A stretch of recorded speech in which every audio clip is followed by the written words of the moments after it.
Três visões de um mesmo Batman. Como isso é possível? Isso é possível a partir, muitas vezes, da janela que se observa. Como se a gente estivesse numa determinada casa, olhando ela por fora, e cada um de nós olhasse para uma janela. Cada um vai ter uma percepção a respeito da casa, de como ela é, justamente porque a gente só consegue ir até onde a nossa vista alcança. E, nesse caso, a janela seria esse limitador que nos mostraria só o cômodo em questão.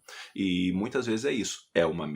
São visões diferentes de uma mesma casa. E o que eu quero conversar hoje com vocês é justamente disso, de três visões diferentes de um mesmo Batman, que mostram um Batman de uma forma muito completa, mas que, devido à janela que cada pessoa olha, cada um terá uma percepção específica do Homem-Morcego. E isso também, a partir da forma com que nós olhamos, também influencia muito o jeito que a gente percebe a vida, percebe as coisas, aquilo que nos cerca. Sejam muito bem-vindos ao Eu Leio Gibi, o meu nome é João, e hoje é dia da gente conversar sobre três visões de um mesmo Batman.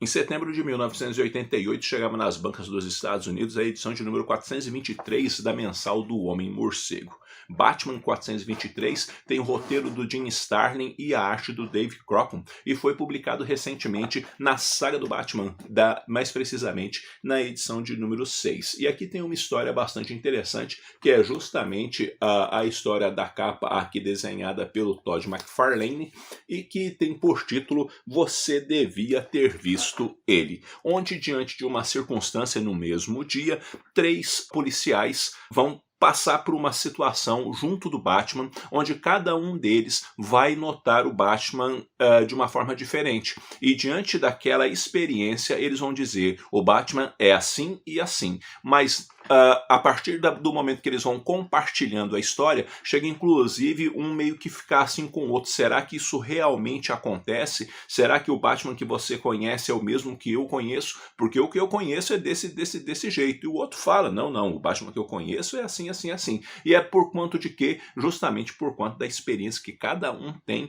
junto do Batman naquela situação específica. A história é muito bacana, a história é muito bem elaborada, muito bem desenvolvida pelo Jim Starlin e recebe um tratamento de arte também que é de muita qualidade, até porque foi o Dave Crockett que acabou desenhando. Então é uma história fechada, uma história muito bacana e diga-se de passagem que o encadernado inteiro dessa edição número 6 é muito proveitoso e eu quero só me deter, como eu disse com vocês, nessa edição específica, ou melhor dizendo, a edição de número 423 que está compilada aqui, né, nesse encadernado. Bom, como eu já dei esse panorama geral, o que acontece? Um dos oficiais ele vai passar por uma experiência junto do Batman, onde um rapaz vai tentar se matar. E o Batman vai, obviamente, procurar evitar que esse rapaz tire sua própria vida. E o Batman vai usar ali de várias questões e vai procurar mostrar para o rapaz que o suicídio, tirar sua própria vida, é uma saída um tanto que, digamos assim, covarde, justamente porque ele está jogando fora a oportunidade de começar de novo, a oportunidade de reiniciar a vida, a oportunidade de tocar a vida para frente. E esse rapaz tem um montão de problemas e tudo mais, e o Batman está ali para tentar dar esse suporte e manter esse rapaz vivo. Um outro sujeito, então, vai escutar essa história e falar, cara, o Batman não é necessariamente assim, não. O Batman é um cara durão, um cara muito violento, até porque esse cara viu justamente o Batman impedindo um assalto, e ele partiu para cima dos bandidos e bateu nele sem dó, ameaçou, mostrou quem é o Homem-Morcego e por que ele deve ser temido. Ao passo que numa outra circunstância há crianças na jogada, e a partir do momento que há crianças na jogada a gente vai encontrar um Batman com outro sujeito contando bem mais sensível, bem mais cuidadoso, bem mais, digamos assim, humano sob muitos aspectos, justamente porque carece de toda uma delicadeza, um cuidado para lidar com a situação daquelas crianças que estão vivendo na rua e que chega a fazer assim com que o Batman viva uma experiência um tanto que intensa por conta daquelas crianças. E então a gente vai ver um Batman preocupado em preservar a vida, um Batman que vai bater firme em cima de bandido, mas também um Batman que vai tentar resgatar a dignidade de crianças. Nisso tudo, a partir de cada uma das visões, ou seja, daquilo que cada um observa, a gente vai notar que cada um entende o Batman de um jeito, mas entende justamente porque olhou só para uma janela. Mas não é Não, mas a história não nos apresenta 3 Batmans, mas apresenta um único Batman que é isso tudo. Ou seja, o Batman é esse cara durão que vai enfrentar os bandidos, esse cara que vai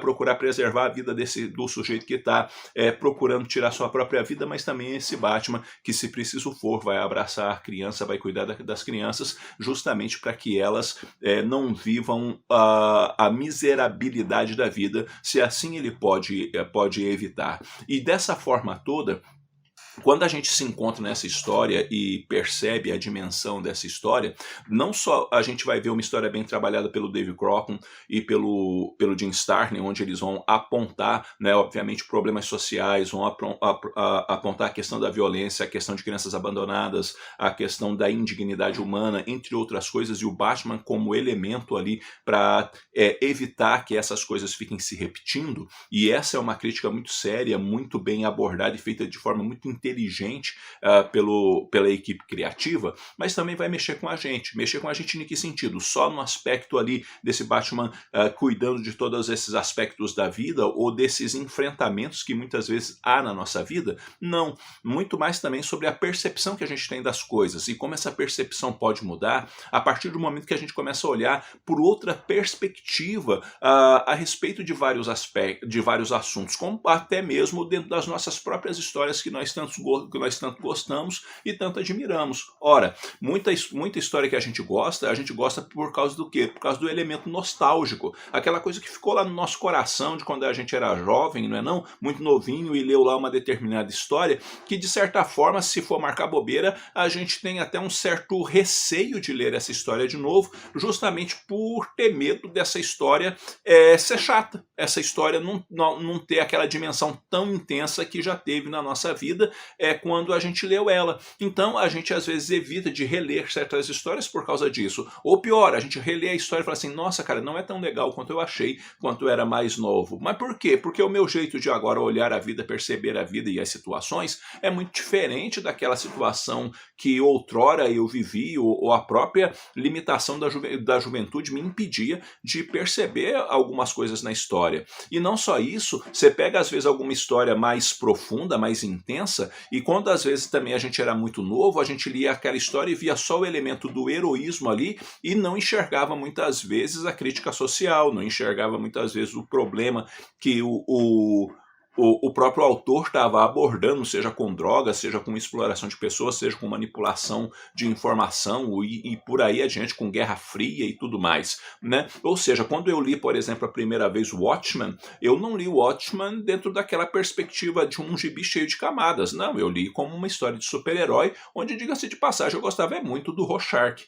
Mas o que acontece? Depois de mais velho, quando eu fui ler Watchmen, eu fui notando as várias camadas de leitura que ali tinham, mas que na época eu não tinha condições de enxergá-las, ou seja, a percepção mudou.